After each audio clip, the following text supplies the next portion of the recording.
Voilà mes amis, on va reprendre notre cours de Zohar. On est dans Parshat Pinchas et on va commencer. Rabbi Ossi Patar. Rabbi Ossi a ouvert quelque chose de très très profond.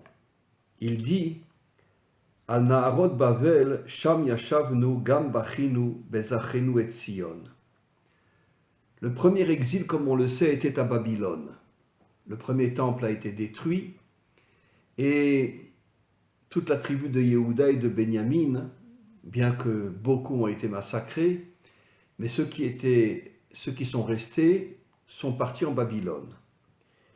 Et là-bas, ils étaient sur le fleuve de Babylone, et ils ont dit Sham Yavshavnu, on s'est assis sur le fleuve de Babylone, Gam Bachinu, on a énormément pleuré, Bezachenu et Tzion, parce qu'on se souvenait de Tzion.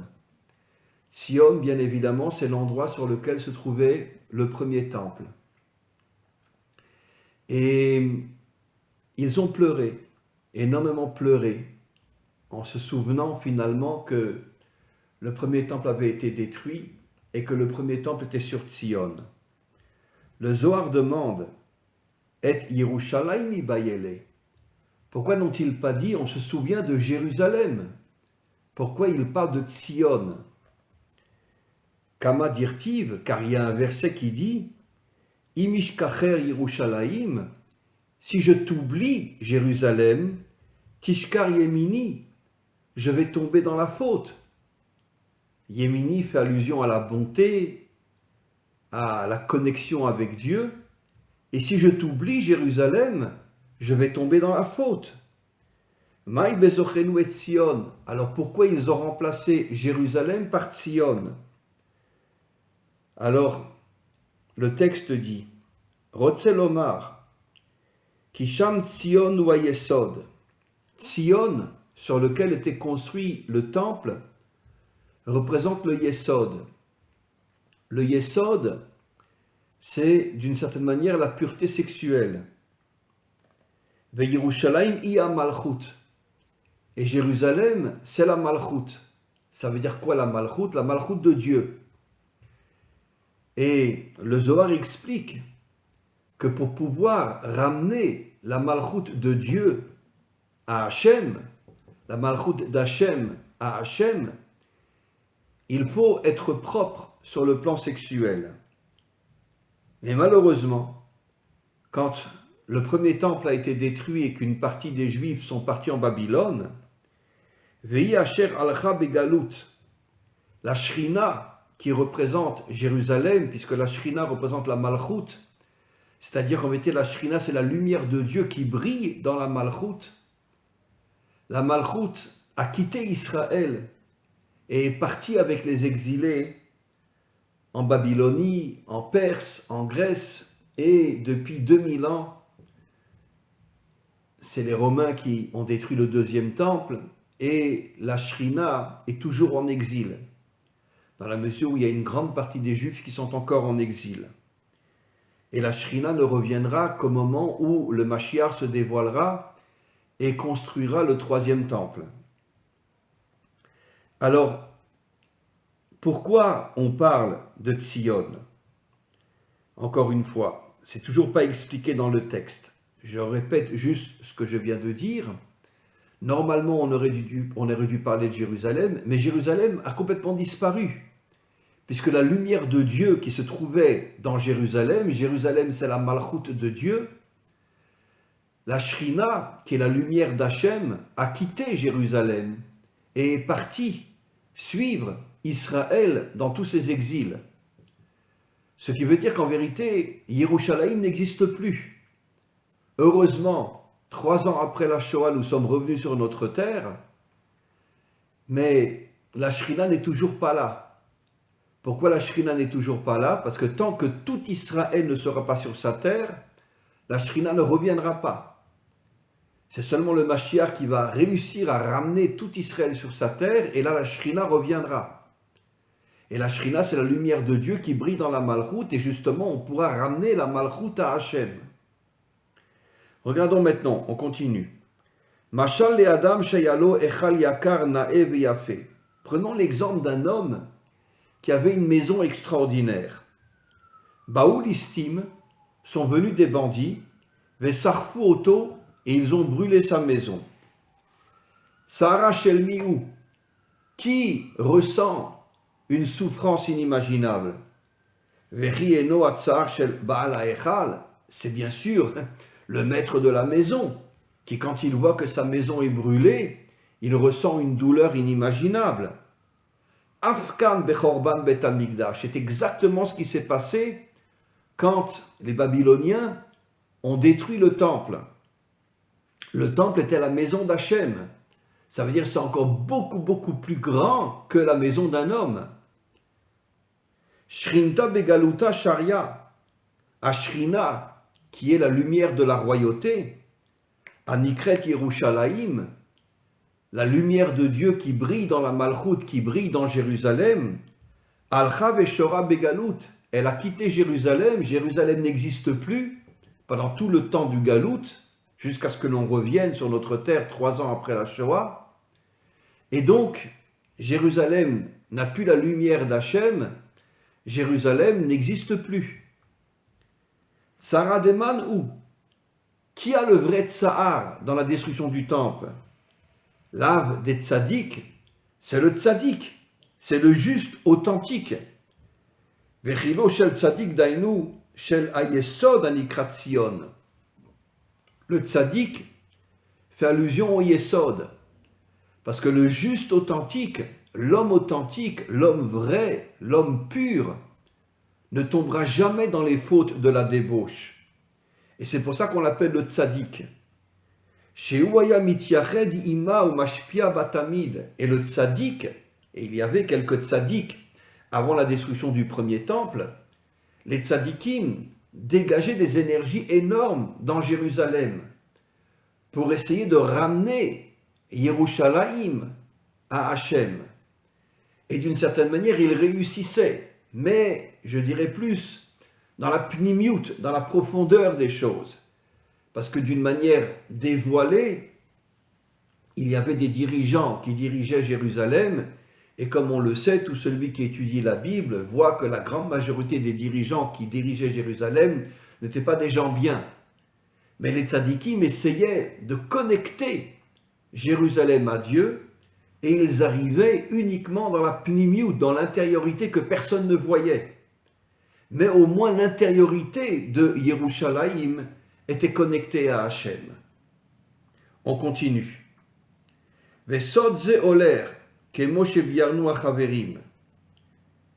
Il n'est pas dit, le tzaddik ne'evad, le tzaddik a été perdu. Il est dit avad mamash, c'est-à-dire, je vais expliquer, avad et ashrina. Les tzaddikim, lorsqu'ils sont partis d'Eretz Israël et sont partis en Babylonie, ils ont complètement perdu la shrina, c'est-à-dire ils ont perdu la malchut. Veine evda mimeno. La malchut est complètement tombée entre les mains des Réchaïm, entre les mains des méchants. Parce qu'en vérité, qu'est-ce que Nabucodonosor voulait? Pourquoi il s'est attaqué à Israël? Parce qu'il savait très bien que toute la mission d'Israël, c'est de dévoiler la malchut d'Hachem dans ce monde, et tous les dirigeants de ce monde veulent prendre le monde pour eux-mêmes, et donc ils ont attaqué Israël pour l'empêcher de dévoiler la malchut d'Hachem dans ce monde, et c'est comme ça que finalement ils sont devenus les dirigeants de ce monde. C'est exactement ce qui s'est passé. C'est pour ça qu'on dit que la shrina a été perdue. Évidemment, quand Israël est en exil, en Babylonie, en Perse, en Grèce, et après le dernier exil qui dure déjà depuis 2000 ans, évidemment que la shrina ne se dévoile pas, évidemment que la royauté de Dieu ne se dévoile pas. Qui c'est qui dirige le monde aujourd'hui? C'est toutes les crapules qui sont à la tête de tous les pays, et qui ne pensent qu'à leur orgueil, qu'à leur argent, etc. Voilà ce qui se passe. Et donc c'est la raison pour laquelle, en vérité, tous les peuples ont attaqué Israël. Parce que tout le monde savait que toute la mission d'Israël, c'est de dévoiler la royauté d'Hachem dans ce monde. Et d'ailleurs, Israël ne le fera pas seul. Israël, au moment de la venue du Mashiach, le Mashiach reconstruira les 70 nations adamiques. Il y aura une union inimaginable entre Israël et les 70 nations adamiques. Et c'est ensemble, puisqu'ils sont tous de la même famille, ce sont tous les descendants d'Adam et Ève, c'est ensemble qu'ils vont dévoiler la royauté d'Hachem. Amar Rabbi aussi. Man de okir shma de mare be'ay. Mishemokir ou mechabed et shem kono. Celui qui respecte Hachem, on va voir ce que ça veut dire respecter Hachem. Shomer et brit kodesh. C'est-à-dire qu'il ne tombe pas dans la débauche. Veniza shelo livgom bo. Et il fait très très attention de ne pas tomber dans la débauche. S'il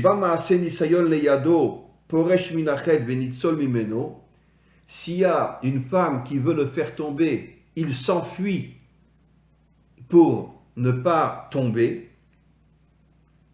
Regardez ce que dit le texte.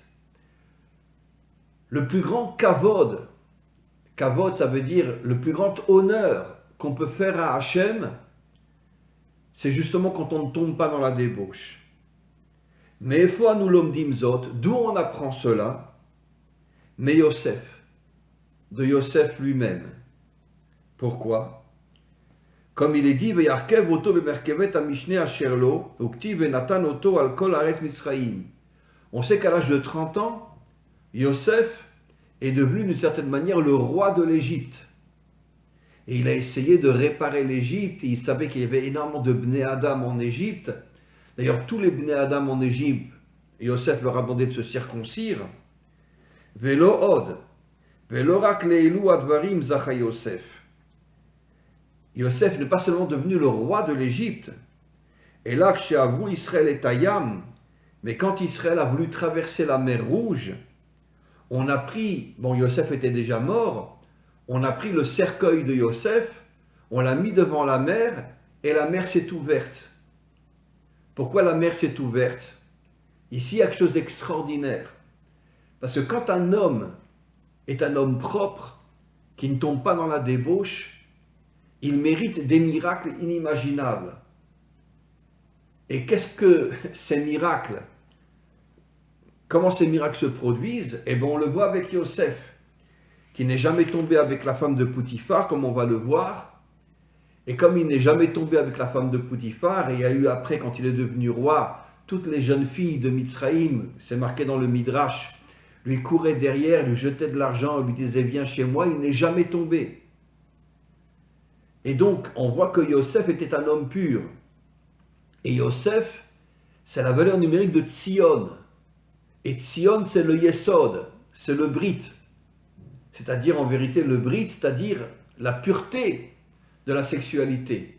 Et c'est pour ça que le temple est construit sur le mont Tzion, qui a la même valeur numérique que Yosef, pour dire que si Israël se comporte mal, et c'est exactement ce qui s'est passé, énormément de Juifs tombaient dans la débauche, et c'est pour ça que le premier temple a été détruit, le deuxième temple a été détruit. Parce qu'il y avait trop peu de tzadikim qui, eux, se comportaient d'une manière propre. Et c'est comme ça que le temple, les deux premiers temples ont été détruits. Quand le troisième temple va être construit, en vérité, tous les Bnei Adam et tout Israël va revenir vers Dieu et va atteindre un niveau inimaginable. On va recevoir à nouveau les premières tables. Et les premières tables sont au niveau de la Bina, qui va nous donner des forces inimaginables, qui fera qu'on sera au-dessus de toutes les fautes de ce monde et on ne tombera plus. Et donc la mer s'est ouverte grâce à Yosef, parce que Yosef portait en lui des miracles, grâce au fait qu'il n'est jamais tombé dans la débauche, il portait en lui des miracles qui ont fait que la mer s'est ouverte. Bo ure'e, Yosef zacha lichvod bechayav. Yosef a mérité d'être roi dans sa vie à l'âge de 30 ans. Chez Naaseh Moshel bechol eretz Misraïm, il a dirigé toute l'Égypte. Bezacha lichvod bemoto, et aussi à sa mort, comme on le verra, il a mérité de monter dans le Gan Eden à Elyon. La grande majorité des hommes, même s'ils sont des hommes bien, rentrent dans le Gan Eden à Tarton, dans le Gan Eden d'en bas, mais Yosef et tous les tzadikim authentiques montent dans le Gan Eden à Elyon. On continue. Bishvil oto azman shelo ratza leidabek be'eshet Poutifar. Yosef a tout fait pour ne pas tomber avec Poutifar, la femme de Poutifar. Kelomar shelo ratza lishkav ima, il n'a pas voulu avoir une relation avec elle. Shekatuv vatissa eshet adonav et einav el Yosef vatomer sharva imi. Elle posait toujours ses yeux sur Yosef parce que Yosef était un homme extrêmement beau, beaucoup plus beau que son mari. Et constamment, elle lui disait, viens, viens, viens avec moi. Vers Eset Arag de la Azot. Et Yosef disait, mais comment je peux aller avec cette femme-là qui est mariée? Bishvilze Zachal Ichvod ou le Srar Baolam Hazeh. C'est pour ça que Hachem lui a donné la royauté. Mais pourquoi? C'est extraordinaire. Quand un homme est propre sur le plan de la débauche, il mérite la véritable royauté. Et en vérité, Yosef n'était pas un dictateur. Tout ce qu'il voulait, c'est ramener la royauté à Dieu.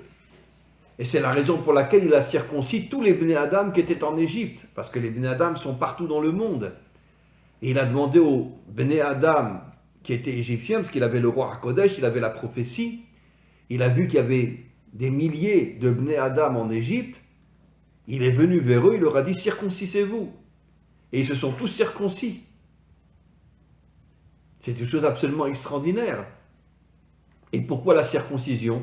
Pour ne pas tomber dans la débauche. Et elle